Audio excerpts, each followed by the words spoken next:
Mimi na wewe najua tutarudi hapa baada ya taarifa habari ili kwa ufupi tu. Mimi na wewe ni wazee wa mikeka. Sasa wewe ni mheshimiwa mbunge. Bado una beti? No.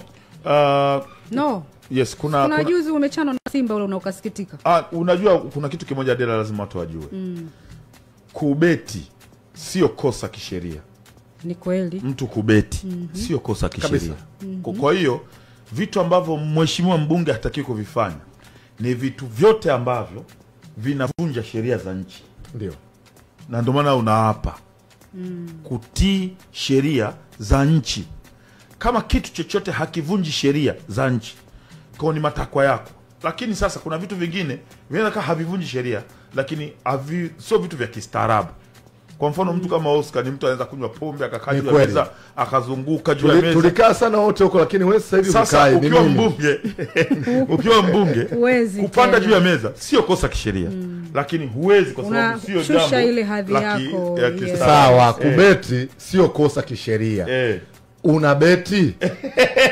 Sasa mbona Tanzania? Ni simple tu. Mbona Tanzania? Mbunge havunji sheria za nchi akibeti. Una beti? Okay, sikia nikwambie kitu kimoja. Ina ubaya gani?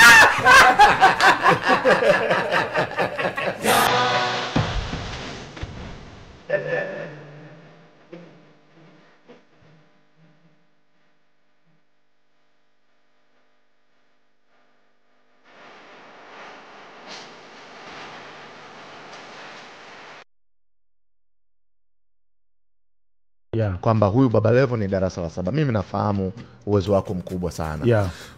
Kuna kipindi uliwahi kusema kwamba sasa unaona unataka kurudi shule. Unataka kurudi shule lini? Jumatatu.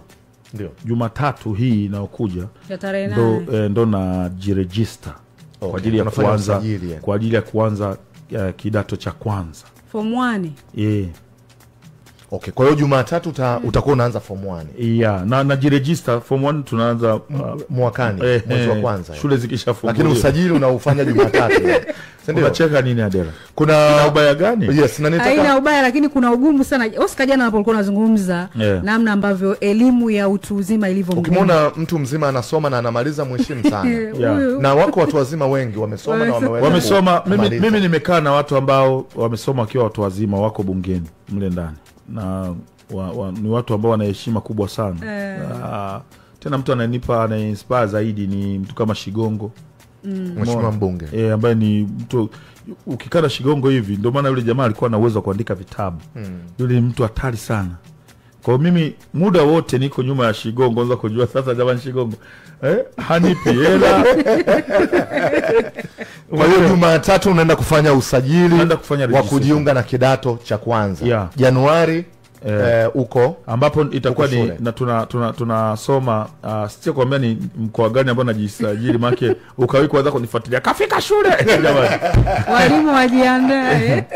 Lakini tunasoma elimu ambayo itanifanya mpaka 2030 nitakuwa nimefika kwenye kiwango cha diploma. Hongera sana. Umenielewa vizuri? Mimi wakati naomba kura niliwaambia wananchi wa Kigoma mjini, nipelekeni mimi nikaa kierere wenu. Mimi ndo kierere wao wale wanachokitaka wao. Mimi niwe na kierere huku, wao wapate barabara. Mimi niwe na kierere, wao wapate kama mfano pikipiki. Mimi niwe na kierere. Hujaniuliza kuhusu meza za wakina mama wafanya biashara. Napeleka niliplan kupeleka meza 500. This time tayari uhitaji umeongezeka. Sasa hivi nataka kupeleka meza 2500 kwa wakina mama ambao sasa kuna ndio maana nasema siasa zinatofautiana. Kuna majimbo hawataki meza, wanataka laptop. Sio kama unanielewa.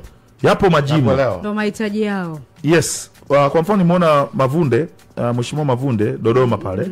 Bunge wa Dodoma. Nani Mtumba. Mtumba ndio Dodoma mjini walikata. Yeye nimeona anapeleka laptop. Sawa? Mimi wapiga kura wangu ukiangalia aina ya wapiga kura wangu, meza zile zinawatoa kutoka hatua moja kwenda hatua nyingine. Mtu anauza chini, mvua ikinyesha maji yanapiga kwenye udongo, yanaingia kwenye biashara yake. Sasa hivi anauza juu, mvua ikinyesha anafunika tu turubai, anasubiri. Lakini kiuhalisia tunakwenda kufanya vitu vikubwa kwenye jimbo la Kigoma mjini ambavyo vitafanya watu wote ambao walikuwa wanabeza, wanaongea Baba Levo hafai, watapata somo na watajifunza kitu kimoja, kwamba kwa nini watu wa Kigoma mjini walimchagua Baba Levo. Kwa sababu alikuwa diwani na alifanya kazi. Kumbe ile kazi ndio ilikuwa hii. Basi hata na sisi kumbe angeweza kugombea kwetu, tungeweza kumpa nafasi. Mimi nitafanya vitu tofauti sana na silaumiwi na watu tofauti tu. Mpaka baadhi ya waheshimiwa wenzangu, Baba Levo na unatuchongea, unafanyaje? Sijui kama unanielewa. Kuna wengine wamekaa